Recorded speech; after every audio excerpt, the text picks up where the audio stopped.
Hello, and welcome back to the Geek on My Sleeve channel. This is Geek Out 126 over Shadowcroft Academy for Dungeons Year 1 by James Hunter and Aaron Michael Ritchey.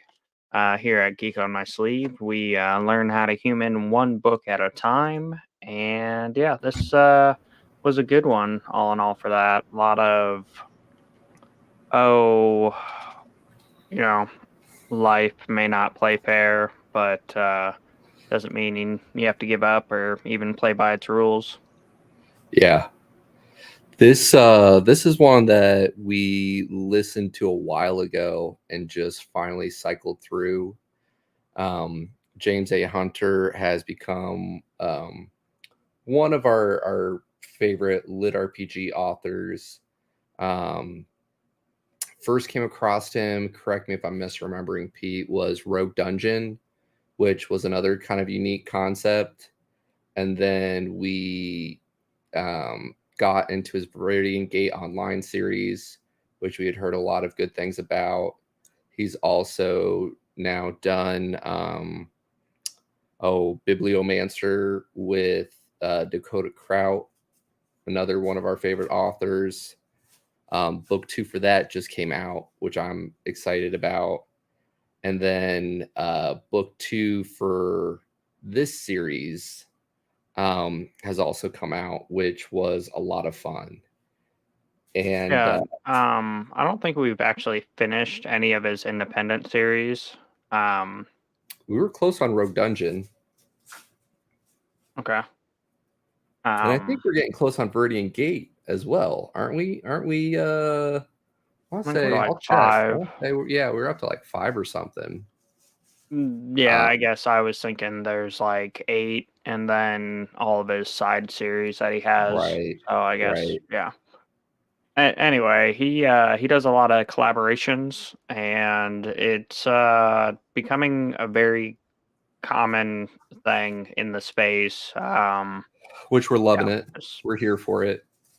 It's also a great way to help expose people to new authors that they might like, because that was always especially before we started this project, like when to take a chance on a new series, right? Like prior to that, eventually I'd find like some just different lists, like, hey, check these out if you like sci-fi or lit RPG or all these different things. But the collaborations have definitely helped us find some of our new favorites, which is nice. Um, and yeah, James A. Hunter is definitely there. Definitely a powerhouse, putting out a lot of books. I think he even has his own publishing company now. Um, so yeah, and then curious to get your thoughts on it, but like this series kind of feels pretty traditional, academy school type thing, except for it's for dungeon cores, right? And the whole concept is to defend like the tree of life that connects all the worlds together. Is that a decent summary? yeah, yeah. So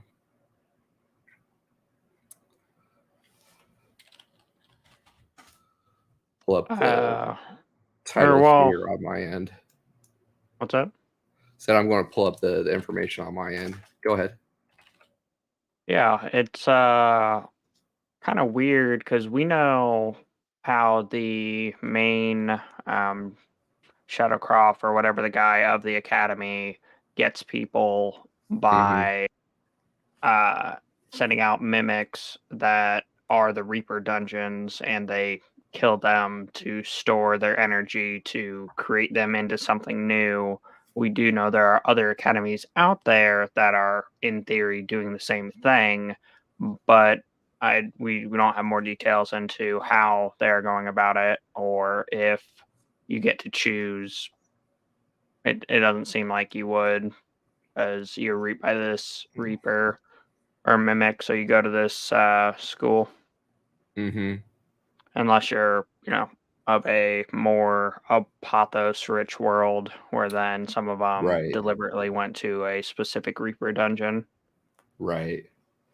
Um, I got a kick out of the fact that like Earth's big accomplishments were the Marvel movies, right? Like we get a lot of oh, not even pop culture, but just like good geek references that we actually get early on in the series, and then some good old puns. But he pretty much gets like 6 noob races to pick from. Like one of them is a slime that he wouldn't be able to like see or hear, just has to like sense people. And so he ends up going with pretty much a toadstool creature. And I got a kick out of one of his 3 dogs was named after Princess Peach. So I thought that was a fun little reference there. Logan Murray, wounded Army vet, uh, had his own landscaping company. We get that brief introduction, and then, like you said, the mimic pretty much kills him and takes him to this whole other world. I'm not sure who's getting if he's getting a good deal on it or not, but he seems to make some new friends and really enjoy his attitude. For being an underdog. He kind of pulls together his group of misfit toys and tackles year one.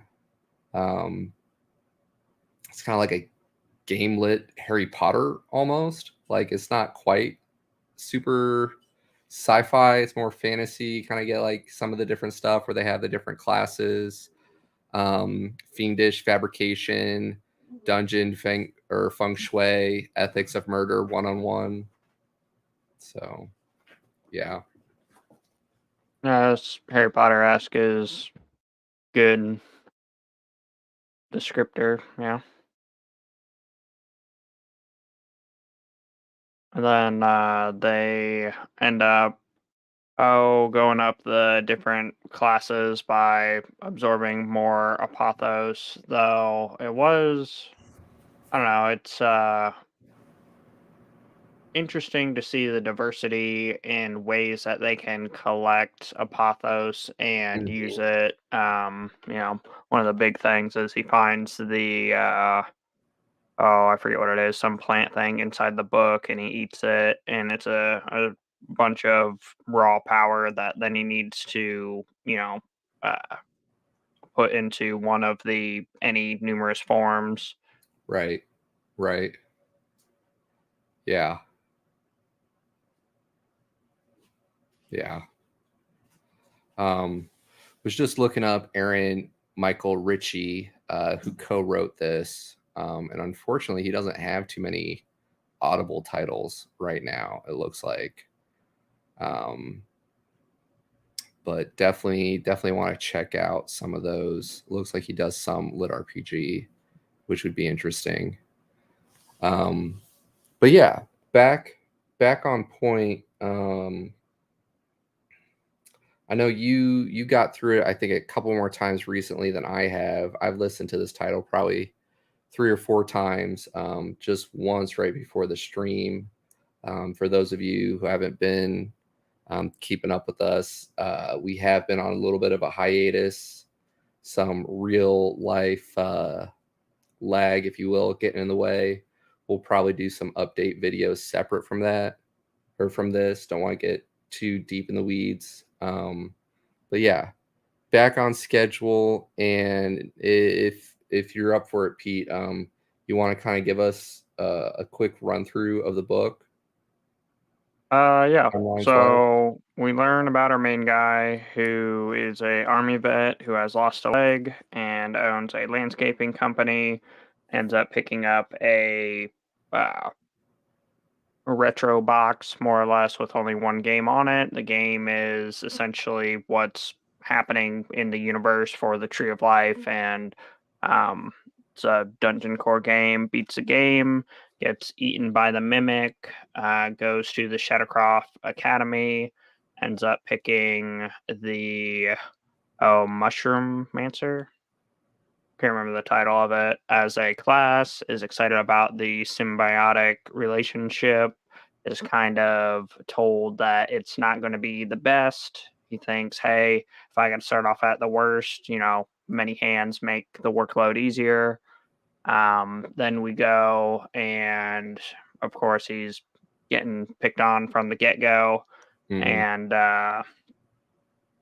Oh, we get to see some of his different classes that he goes to, and we kind of start breaking out some of our team, getting them out of their rut. Where we have the Minotaur, who is pretty much doesn't want anything to do with any. Or I guess I skipped over the first dungeon, the winnowing. No, it's Thresh, which kills them, brings them to the academy. Maybe it was a winnowing where they go through their first dungeon. We get to see a snippet of it, which is pretty typical. Same thing happened in a couple other LitRPGs where they kind of like start it and introduce it, but they don't go through all 12 floors. And Hmm. essentially, he unlocks his ability Harden, much like Caterpie, and is able to get lodged in the throat of the truffle sniffing boar, and Yeah. you know win his first fight. Then he gets placed in one of the clans. There's essentially five clans. Oh, I can't Hmm. remember which one it is, but I know Rockhard, the calisthenics teacher, is the head of the clan. Isn't it like a dragon something or? Or Azure Dragon, Yeah. something Tortoise. Yeah. I can't remember them all, but All good. then we go through a couple classes. Um, he keeps trying to tell him that it's the law of diminishing returns, where because we're at the bottom doesn't mean we have to lose. Essentially, we can just outwork everybody. People who are already up there are not going to advance much. So they have the opportunity to advance and pretty much just works his butt off and convinces his cohort that it's not hopeless. And we get to see each of them come out of their shell a little bit for, our moth lady who used to be a bird lady. Yeah. She's big into the books and used to do that. And she ends up getting him Forever Green Festival presents of books, which really helps him out. Um, and we have the Minotaur, who used to be a gnome, who enjoys trap making and just design. And He, then we he's have he's kind of the, our Eeyore of the group. yeah, Yeah. Satyr, Hmm. which has a drinking problem. They all used to be nobility of some sort, except for our main guy. Yeah. Yeah. I don't know. I'm trying to remember. Yeah, yeah, we have a couple instances where, first calisthenics class with our headmaster, he essentially just gets eaten or most of it, and then we learn that, with directing our apothos, we can essentially regrow limbs, and that we are not actually the being we see. We are the soul gem that is allowed to manifest a being. Yeah, and I appreciate it when they're able to kind of like explain some of the magic system, right? Because like after he's been eaten by the mimic after winning the game, he comes back to quote unquote life and he's like, "Oh, I got my leg back," and he's all excited. But then Shadowcroft takes time to explain like this isn't really you. You're actually, just the energy in this gem, and then you gotta pick what race you want to be. Um, but yeah, does a good job helping us through the learning curve of the new world.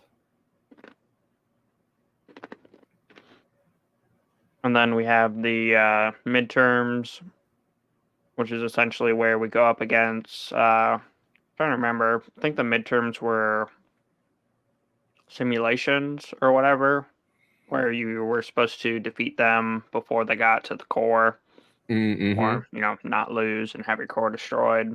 Right, And of course, right. our satyr doesn't do very well and gets the bottom of the rung. Then we hyperbolic time chamber or, power up. That way we can increase our symbiosis or our bonding with our whole cohort, and they Mm-hmm. all more or less bail him out. And Mm-hmm. yeah, I enjoyed the dungeon building aspects.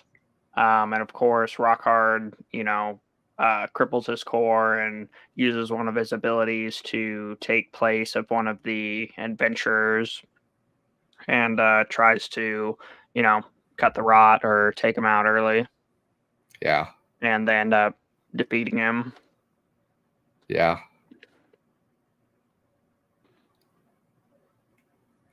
And yeah, I feel like I missed a couple things, but that's the gist of it.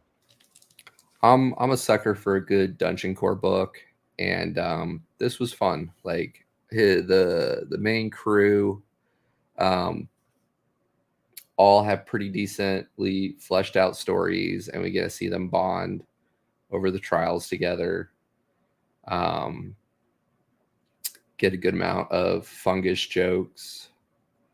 Um, trying to think like how'd you feel about the combat? I feel like we had some decent combat sprinkled throughout there. Mm, I know you could I always didn't use really feel more. like there was a whole lot. It was more a little bit of everything and kind of introducing it. Okay. Um, the calisthenics class, he pretty much just gets eaten most of the time, except for the first cohort who he, Yeah. tries to take on and it doesn't work out. And then he finally gets his rapid growth and he's able to split apart the rock guy, which, was a two-shot combo thing. Oh, and then Kay or whoever, when they go on the field trip and they get, invisible wall pushed into the trap and have to fight Mm-hmm. off the live adventures, and they're able to actually come together. That was a thing. Started to introduce some of the items that can be exciting. Uh, but yeah, and then it also talked about the ethics of murder and how the common trope or thought construct is a trolley problem, where if you do nothing, you're going to run over five people, or if you flip the lever, you're going to run over one kind of deal. Um, Yeah. Yeah. but on a Sorry, go ahead. or just on a bigger scale. Though one thing that kind of didn't make sense for me, so you have the tree of life and you have the fruit. But if the fruit dies, the tree dies. That's not how a tree works. I was about to Because say. an apple doesn't fall far from the tree, is another expression. And the idea is that the tree will survive with or without the fruit, but to continue its lineage, it will drop the fruit that then will be consumed and provide nourishment for the world. And then bird poop. Um, I was about to say that's how they reproduce. The fruit usually has seeds, and you go out there and um, keep on keeping on. So I can't remember if it's but in this book or the second book. Like they do give us some like surface level of how the quote unquote like tree of life or whatever works, and then ties it all together. And I think we get a little bit deeper into it in the second book, um, which I really enjoyed. The second one, like the series, is definitely picking up steam. Um, First one does a good job, kind of breaking us in and explaining how the school works and just all those pieces. And it's a good underdog story, um, with our fungi. yep. So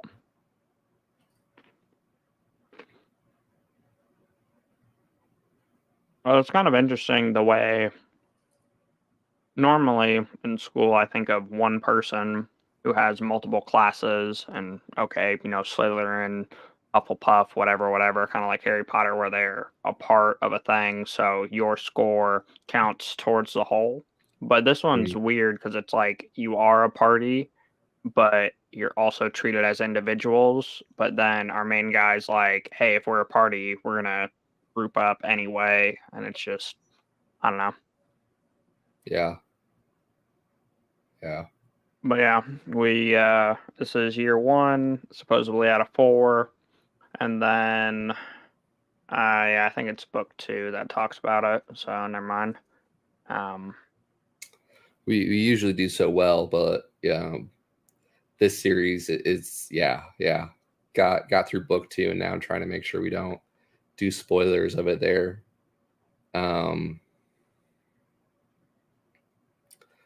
there's a lot of potential for Logan with his class, and I think that's kind of what got me. Like he starts off super weak, which is relatively common trope. Like we got our underdog, the bottom of the barrel, with his newbie gains for just showing up, and then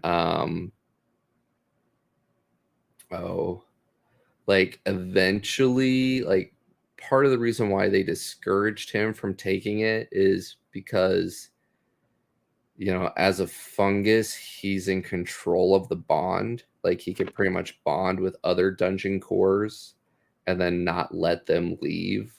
So like there's a lot of trust there with the bonding. But it pretty much tells us eventually he could have multiple dungeon cores, which they're all responsible for helping kind of defend the tree. Um, which is why they have these schools set up, and then they go and pretty much set up their own little bases or little dungeon cores to protect and craft their own monsters, like typical dungeon building stuff. So to have the potential to eventually have like multiple other dungeon cores, like you go from that like early Wailing Caverns type dungeon to all of a sudden like your multi-boss raid, right? He just has to get there and get past all these other nobles who are at the prestigious school, and he's just a fungus, um, fighting uphill there. But yeah, we get to see a bit of that potential in this first book. yeah, the final or whatever, where they have all four of them working together in a very poor environment on a very tight timeline. Mm-hmm. Yeah. I think that's it seemed like a lot of whoever you selected as a guardian or as your form Mm-hmm. typically follows select tropes. Like the Minotaur is known for elaborate labyrinths and traps and Mm-hmm. etc. And the satyr is known for the statues that come to life and kill people. And And it's music and whatnot, right? yeah. So they're very, I guess, tropey. And the joy of our main guy is there has only ever been like 12 in total ever fungal lords or fungal guys. Six came from the school, and it's hinted at that there's one that has been successful. Yeah, but they lost track of them. So like Yeah, I there's. wonder if that's going to be something that comes back in the later books. You know what I mean? Where all of a sudden, I think it's definitely or is it has going to be the potential. ultimate villain that we have to face later on when I fungi collide? Bum bum bum. I was thinking more along the lines of, and it might be book one, might be book two, that oh, right now he can attach to four or three others, which gets us our full four. Oh, but if And you like then it have talked about having multiple mushrooms in the chain, and each additional yeah. mushroom, it's kind of like having party leaders inside of your raid. for organizing your That would section. be epic. So I think exponential scaling and galactic Yeah, worlds and galactic battles for the universe yeah. might make sense, as well as someone wrote his fungal book that gave him the knowledge, and through the fungus he's able to essentially relive the memories as he's absorbing the stuff. So I could see it being like not necessarily fast travel, but communication, or oh, the satyr's like, oh, if you eat it, you'll get, it'll be trippy, maybe we could both eat it, take a trip, look at my book, blah blah blah, but just like a obscure way of passing on knowledge through absorbing a pathos that they're able to, do whatever with. And then I could also see it. Oh, there's another book that made me think of it, but I can't remember the verbiage. But essentially, there's symbiotic bonds where you both benefit, and then there's a different word where one benefits, one doesn't, and then there's another Parasite, word. parasitic. Or yeah, I guess a parasite, and then there's another world where it's like you both just kind of exist, and it's like Uh, you could live without it, but you don't really need it. yeah, yeah. But Um, yeah, so for the current symbiotic bond, the mushroom is the lead and has full control over it. mhm. Through his eating of the plant and getting the knowledge, I would see that as, kind of both benefiting, where one is to pass on the knowledge and the other one is to, gain an advantage of an ability. So it's kind of a funky version of a spell book, is what I was thinking of it.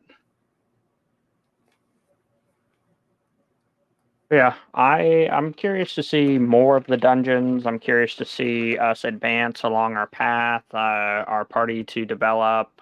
Mhm. Um, I'd really like to just see like more of the overarching world. Like we get a field trip, um, which is kind of cool, but just to kind of see the wider world, right? Like we know what Earth is like. We get little glimpses through our other characters. Um, but again, they're at school, so it makes sense that we spend most of our time in the school environment.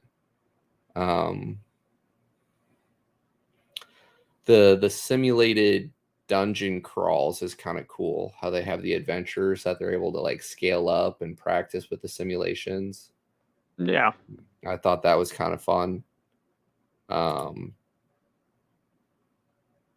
yeah. Oh, so yeah, there's a lot more like history behind everything too that it kind of hinted at. Like the master of the school was essentially one of the founders, but then he's in a history lecture and they don't know the history, even though he's a founder. And then same thing with the tortoise who's running the 50 threshing dungeons, who has a cracked core or a cracked gem. I assume Hmm. he's the head of the tortoise. So we've got, our main guy or our Right. main head honcho who is a part of a certain clan, but he's not the head of a clan. So there's another head out there. And then we Yeah. have the tortoise who we assume is there since the beginning. And Hmm. then we have a bunch of different schools that Rockhard tries to discredit right off the get go, and how they approach things. Yeah. I mean, no spoilers. We already kind of know what happens in book two, but it'd be fun to eventually see some like school on school action, right? I feel like that's Yeah, pretty yeah, that's often. pretty typical, I guess, IRL thing. Probably more when they get closer to being ready to go out into the world. Because they're very I don't know. cavalier, I Honestly, guess. Like, I was a little disappointed it didn't happen because I mean, you can, for example, freshman year of school, I played soccer and we played against other teams in a similar division. right, right. Yeah.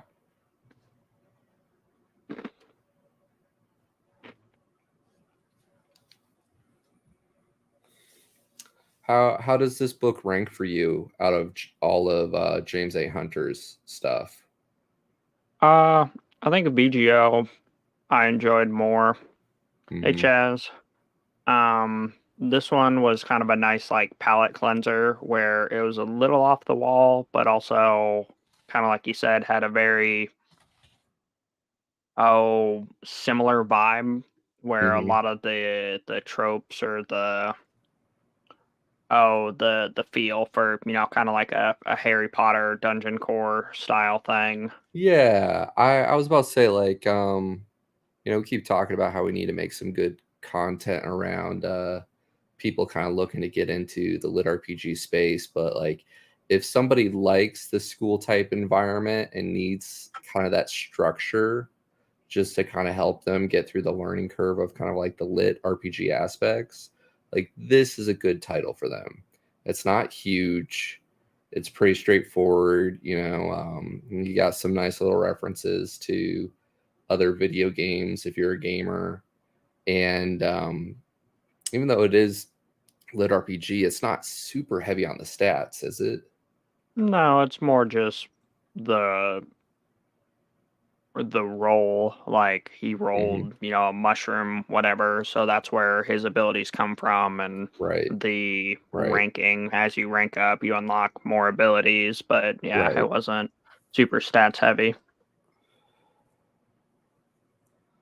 I'm with you. VGO, there's a reason why a lot of people recommend it or talk about it as like one of the big lit RPG series. Um, but yeah, Chaz says that's what he needs. We've been teasing Chaz that we want to get him more into the lit RPG space. Um, I would think Life in Exile would be a good one for him. yeah, yeah. But Sean Oswald, um, really good author. I want to check out more of his titles. Um, yeah, I solid author, solid overall family guy. He even reached out to us on Discord, which we appreciate, just to check up on us since we've kind of been offline for a few weeks. Um, but yeah, it's just all in all, if I haven't gushed about it enough, really love the booktube community, the friends we've made, Chaz, as well as the authors that we've connected with. Great space, great values, and we're constantly just finding those little nuggets of wisdom throughout these books, um, and appreciate like or enjoy sharing them with other people and talking about them. Definitely helps us get through our own quest that is life. Um, so yeah.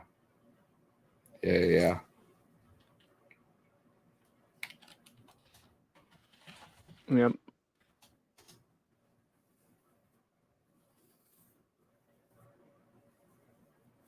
Mm,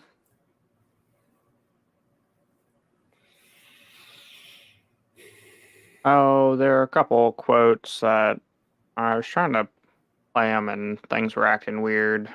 So I'm gonna click buttons and see how well this works. Okay. Limp. He headed through his back gate and into the weeds and grass of his backyard. It was a jungle. The only thing it was missing was Tarzan and a few stray lions strolling through the savannah near the back fence.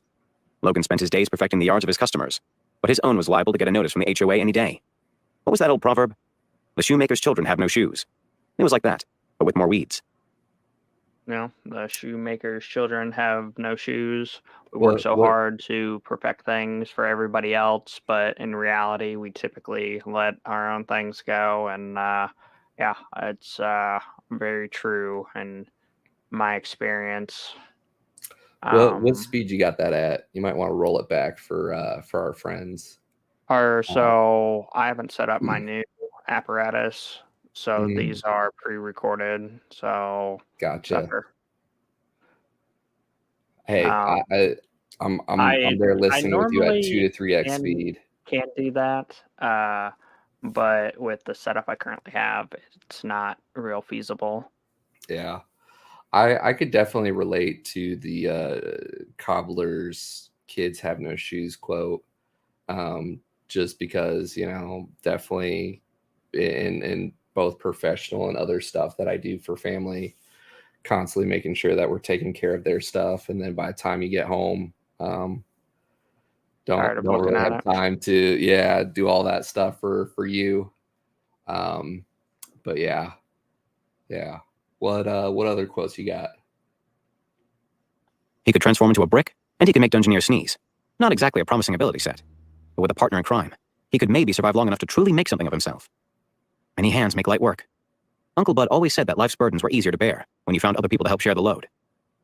So having other people to share the load, that was one of those weird phenomenons or things about this series for me is like I don't know of an instance or a relation where it isn't taking multiple people. There are Hmm. very seldom instances that you're doing it alone, be it at a job, you've got your managers, you've got your coworkers, you've got whatever, be it, pursuing a relationship or romantic interests, you have your core group of people who you're bouncing ideas off of, and it's Yeah. a development between the two of you, be it, there are very seldom things, and it's something it just I feel like we were just talking about this the other day that like on projects like a good team, it's not 1 + 1 = 2, it's like 1 + 1 = 11 where they well, complement each I was going to other. say window.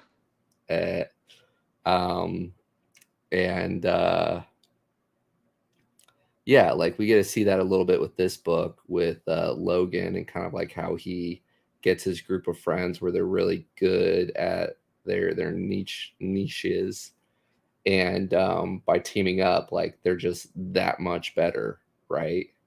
um, Complementing each other, able to help each other optimize, and just kind of kill it from there. Yep. So which one you got uh next? In cases of symbiotic, since I don't suppose I'll survive very long, I'm not what you would call competent. Honestly, it's an absolute miracle I can cultivate as well as I can. And I suppose that old saying is true. The gods watch over children, drunks, and fools. I am certainly the last two. Still, I doubt I'll make it long, even with divine intervention. It's not like a satyr is anyone's first choice as far as quality guardian forms are concerned. Better than being a mushroom, Logan said, sighing. I think that was supposed to. I didn't trim that one very well. Supposed to be the gods look after children, drunks, and fools, or whatever.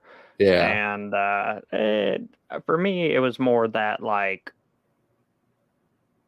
just because you're losing doesn't mean you have to lose, and whatever can help someone make it through, believing that there's something else that's watching over you, or much like our main guy, that you just can't, never say die kind of mentality, and you just need to push through. So Yeah, that's another thing that I feel like, we've come back to a lot is just the mentality. Like you haven't really lost until like you've accepted the fact that you've lost or that it's over, right? Like if you keep fighting the fight and you have other people to kind of help you, you know, carry that load for a little bit until you're back up on your feet and can keep going at it.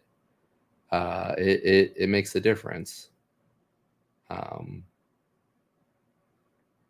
yeah, Logan Murray I'd save a definitely. ton of money on beds. Go He ahead. wasn't exactly spoiled for choices, so he made a snap decision. That was something else the military had pounded into his head. Initiative and decision-making. Because no decision was often worse than making a bad decision.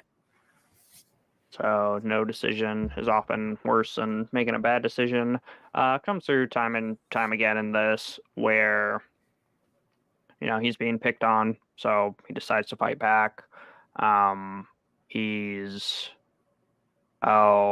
just yeah. There's a lot of situations where, or the trolley problem and the whole tree of life and defending everything, by not making a decision in the trolley problem, you doom the 5, but by making a decision, you doom the 1. Yeah, yeah, and that I've heard that quote in different ways before, and it's definitely like something that I value and try to live by. Um, Even back in my previous life where I was in more of a management role, like there are times where you could sit down and you can talk and talk and talk about like finding the perfect solution to a problem, but then like you're sitting there with indecision and don't get anything done. At times it's better just to get a decent plan or an action plan that everybody can get on board for and get moving down the path. And if you need to pivot, great. Like that's not always the case. But so often people just get paralyzed with indecision that then nothing Or happens. how the one that I've been seeing a lot of recently is make the plan, execute the plan goes off the rails, throw out the plan. Yeah, yeah, yeah. But at least like you started on the rails and you're still hopefully going in the right direction. And it's one hell of a ride, right? Yep. Like, yeah, yeah. And that's why when you form out your party, like you always want to bring a couple extra meat shields. That way, when it does go off the rails, like you got something to kind of help brace for impact, like a big squishy mushroom, like Logan, right? I don't feel like he's really meat shield material, but Fair enough. Fair enough. because he's got those fleshy leg stalks. Keep it PG, Pete. The grimace, who felt like a football about to get kicked. But leveling gets more difficult as you go, right, Inga? Logan asked. It does, Inga agreed. Going from Deep Root to an Iron Trunk cultivator is far easier than going from Iron Trunk to Azure Branch. And even gaining ranks is easier the weaker you are. Logan smiled. Glad to hear it. This is good news for us, actually. I mean, sure, we might be on the low end, but that means if we train harder than everyone else, we could grow by leaps and bounds, while everyone else is plateaued. After I lost my leg back on Uroth, I had this physical therapy trainer who called them noob gains. He said even if you had no idea what you were doing in the beginning, you could make crazy progress just by showing up and doing the work. Laughter rang out, starting with Rockhart, but then Shadowcroft started guffawing, as did the rest of the first cohort. Everyone in the terrible 12th looked dejected, even Marco. The professor motioned to the 2 cohorts. You are being daft, Mr. Murray. There is no such thing as noob gains, and the difference between your 2 teams should be clear, though it seems you don't truly understand how outclassed you are. What a worthless piece of dirt you are. Some of the guardians on this field are the epitome of strength and power, while the rest of you are cooling dog turds. Marco waggled his hairy eyebrows. Oh, Professor, how did you guess my mom's pet name for me? Not like Rockhart was going to pause. So that was kind of a threefer. So, just because you're at the bottom means that it's going to be easier for you to advance because life and stuff and things. And then the whole, some of you are the epitome where other of you are cooling dog turds. And just the way Marco, addresses it, he just doesn't let it get to him where he's like, oh, how'd you know? It's, whatever. In a lot of ways, I find both of us sometimes in those situations just coming at them head on with humor. And a lot of times people just don't know how to deal with it, right? Like when they come at you with just like all this negativity Yeah. and It's everything, very much, and you're just like, oh, like, gosh, like that's some of the nicest things anybody's ever said to me. Or like you just kill them with kindness and just like go above and beyond to where they're just like, this isn't the reaction I was expecting. Like, yeah, if you play by their rules, they get to choose who wins. yeah. I think that's something we're pretty great at. Like, just making our own rules there when people are just playing nasty. Yeah.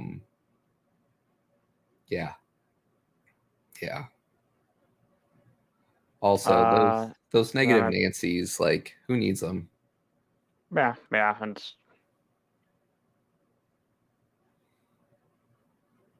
Fact of life.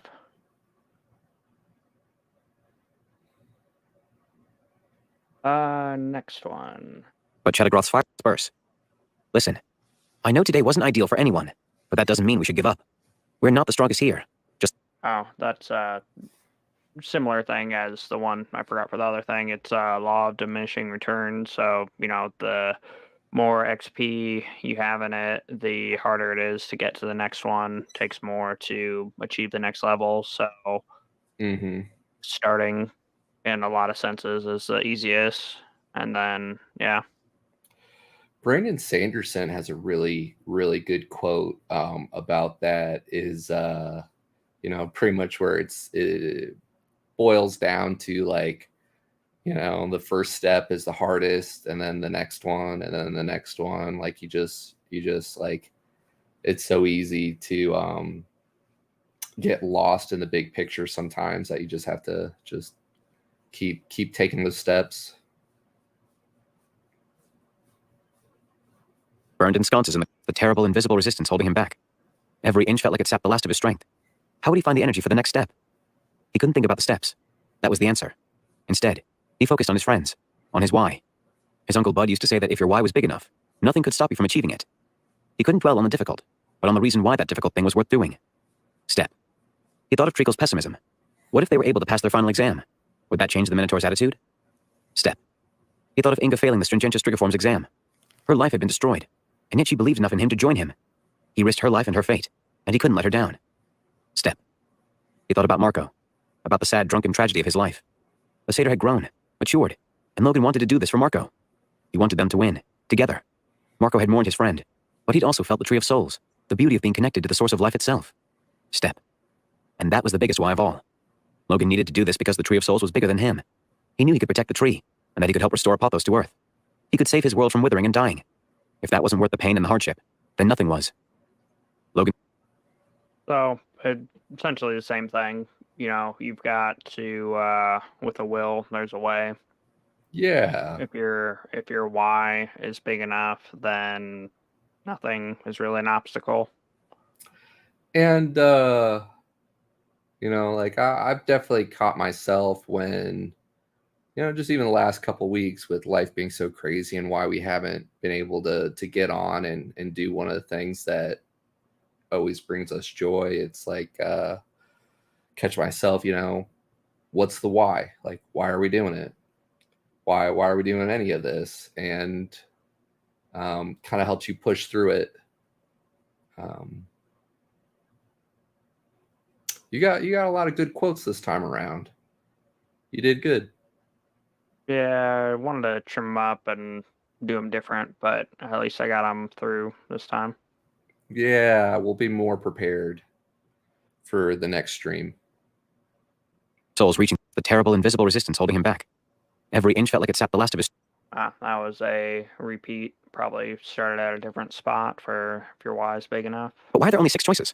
I've played D&D since the 7th grade, and these are all noob monsters for level 1 dungeons. Why can't I pick a dragon, or something that doesn't absolutely suck ass? D&D, Dungeons and Dragons. At best, a simulation of how the real world works. At worst, it's a game designed to sell pizza and dice. So that has never been more true in life.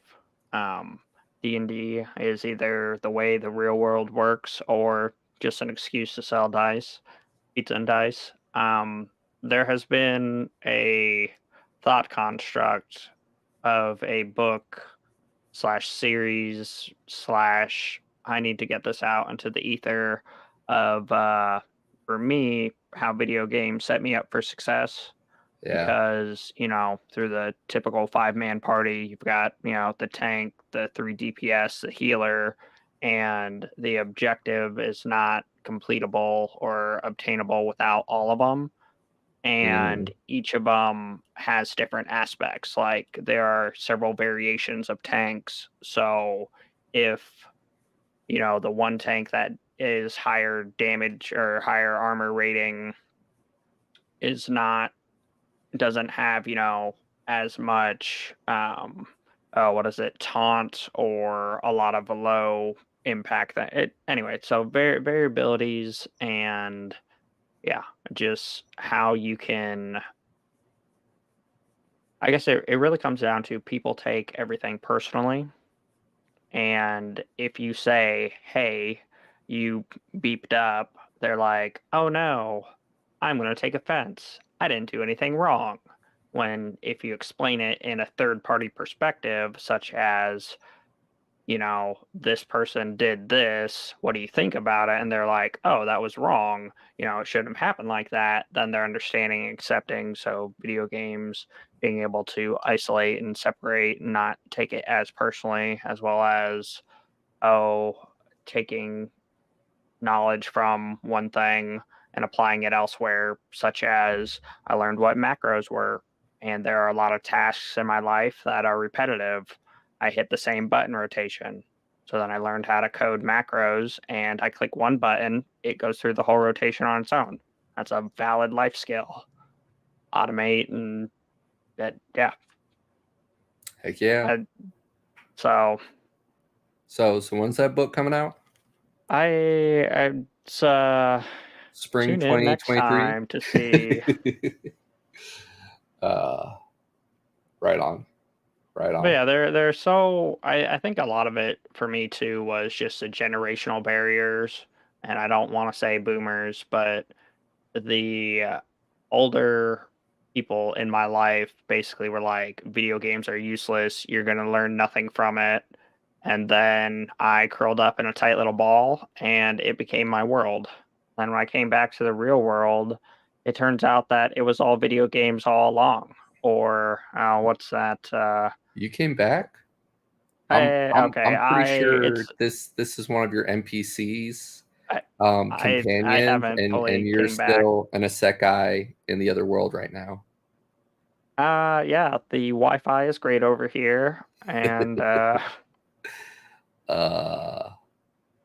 Good.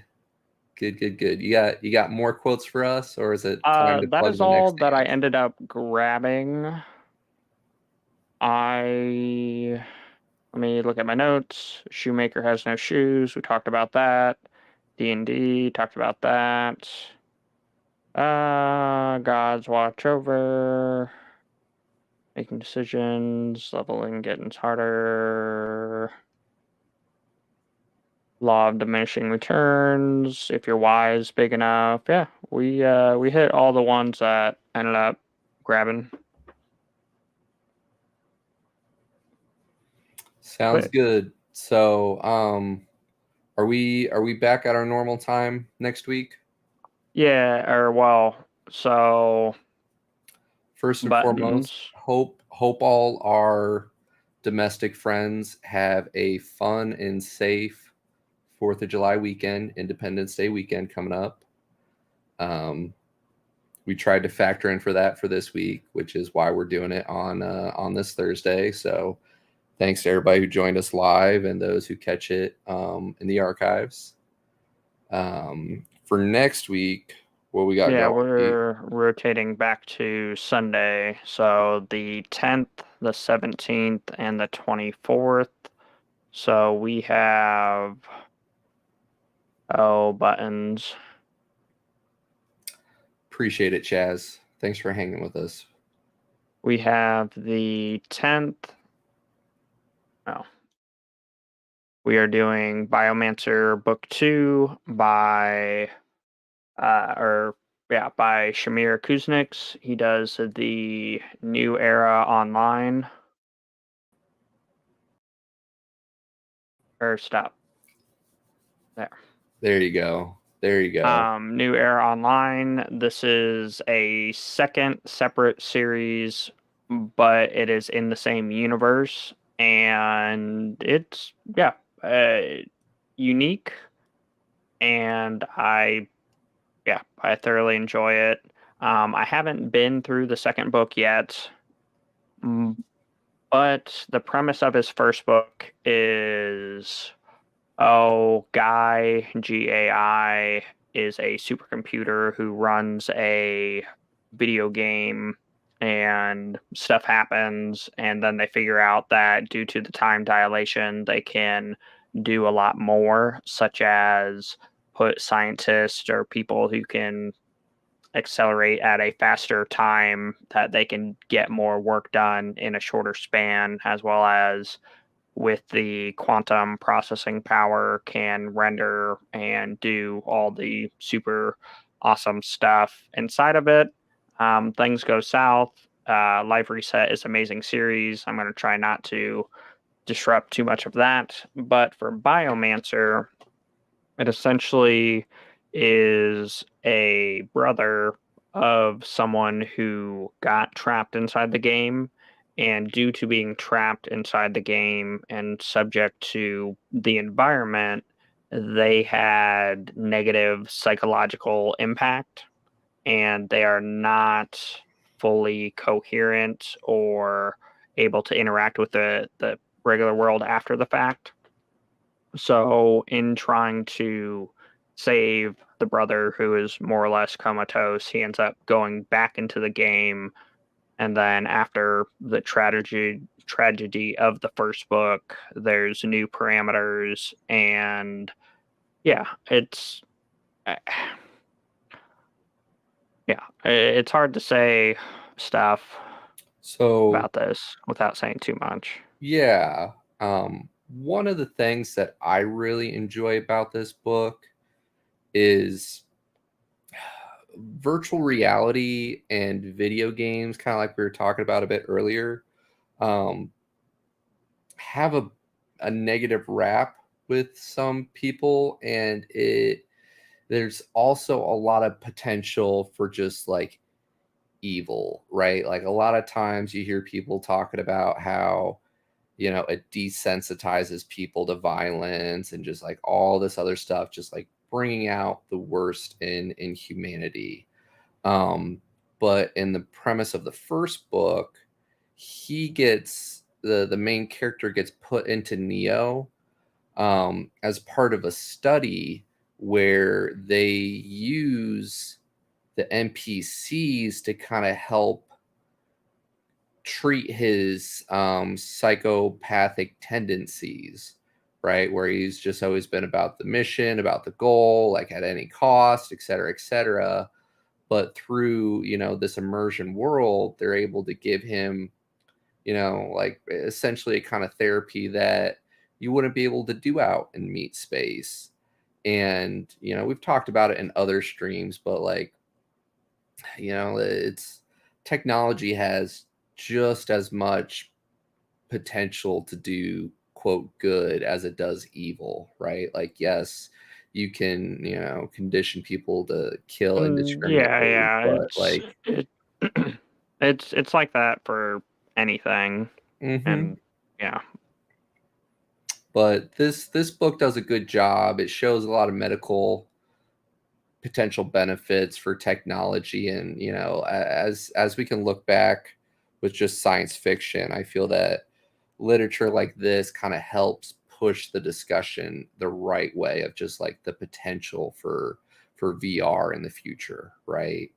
yeah, just like the Matrix that everybody loves pushed it in an opposite end where they just saw people being used as batteries by aliens and that we're all living in a simulation. Yeah, yeah, we're all living in a simulation anyway. And So then yeah, super next, pumped about this one. this one is the 17th. E Who Fights with Monsters, Book 6 by Shadowloon.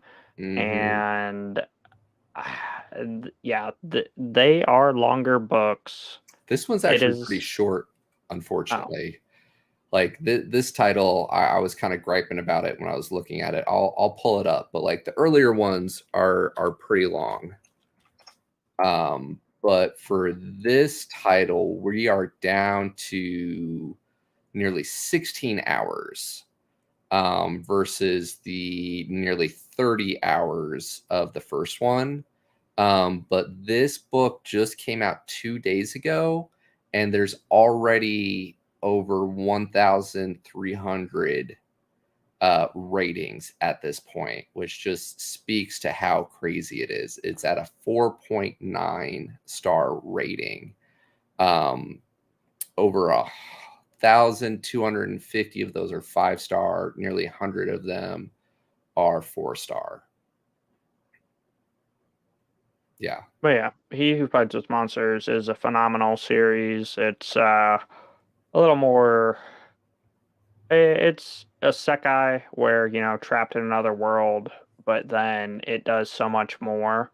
And I think the shirt he gets from his very first quest kind of says it Hmm. all. I went to an alternate universe and all I got was vast cosmic powers. Um, I,